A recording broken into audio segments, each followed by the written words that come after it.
Bom dia, tudo bem? Começando mais um Morning Call da Blackbird. Hoje, dia 3 de julho, e ontem, na terça-feira, o Ibovespa ele fechou em alta, em torno de 0,1%.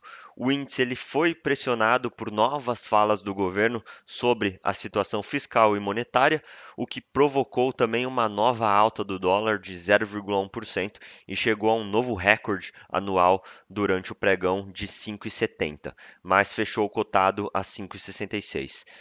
Nos últimos 30 dias, o dólar ele teve uma alta de 8,2%.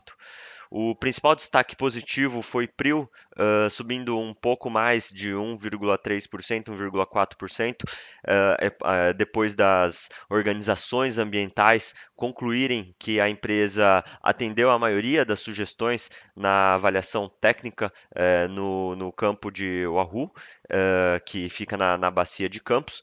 Já o principal destaque negativo foi M Dias caindo em torno de 4%, após também um banco de investimento rebaixar a recomendação do ativo. Para o pregão de hoje, teremos a divulgação dos dados de produção industrial no Brasil, referente ao mês de maio, e nos Estados Unidos teremos o relatório ADP, a ata também do FONC e a leitura final do PMI de serviços e composto do S&P. Em relação à renda fixa, os juros futuros encerraram a sessão de ontem com fechamento por toda a extensão da curva, sobretudo também nos vértices curtos e intermediários. No Brasil, o dia começou agitado, com abertura na curva de juros e elevação do dólar para 5,70, após novos ruídos políticos elevarem as preocupações acerca da condução da política fiscal e da independência do Banco Central. A fala do presidente do Banco Central num fórum econômico em Portugal sinalizou para a expectativa de uma inflação comportada em 2025, o que ajudou no movimento de retirada do prêmio de risco dos ativos locais e também da redução da aceleração do dólar para 5,66. Já nos Estados Unidos, o destaque foi a fala do presidente do Fed, em que afirmou que o Fed teve um progresso, né, na redução da inflação, levando investidores a aumentarem suas apostas em cortes de juros na reunião de setembro. E por lá, os rendimentos das Treasuries de 2 anos fecharam em 4,74% e as de 10 anos em 4,43%. Falando sobre os mercados globais, nesta quarta-feira, os futuros dos Estados Unidos abrem levemente positivos, em torno de 0,05% aproximadamente, e os mercados de juros se acalmam após falas do presidente do Fed em um evento. Nessa semana, o mercado ele ainda aguarda dados de emprego e hoje será divulgada a ata do Comitê de Política Monetária do Fed.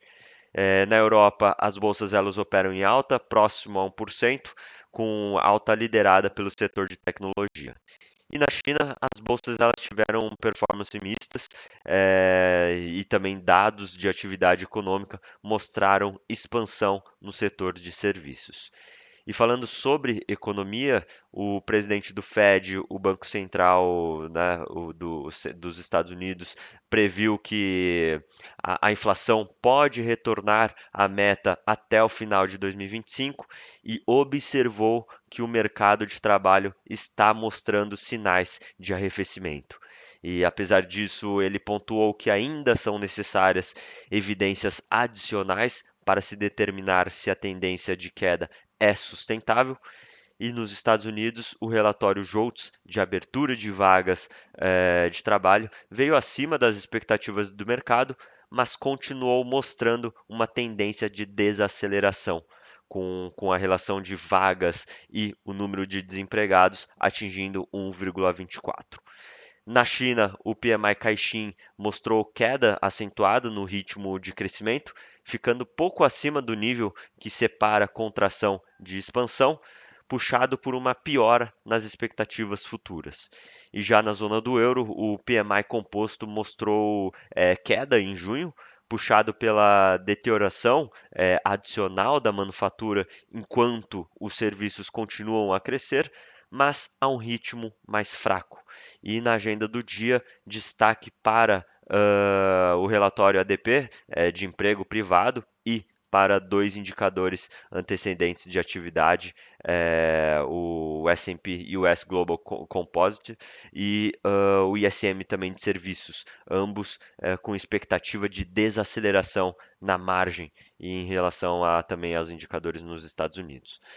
Além disso, teremos a divulgação da ata da última reunião do FONC, e aqui no Brasil teremos a divulgação dos dados de produção industrial de maio, enquanto o mercado ele deve ficar de olho na reunião do presidente com os ministros da área econômica para discutir medidas de ajuste fiscal e a alta recente do câmbio. Bom, vamos ficando por aqui. Muito obrigado. Bom dia.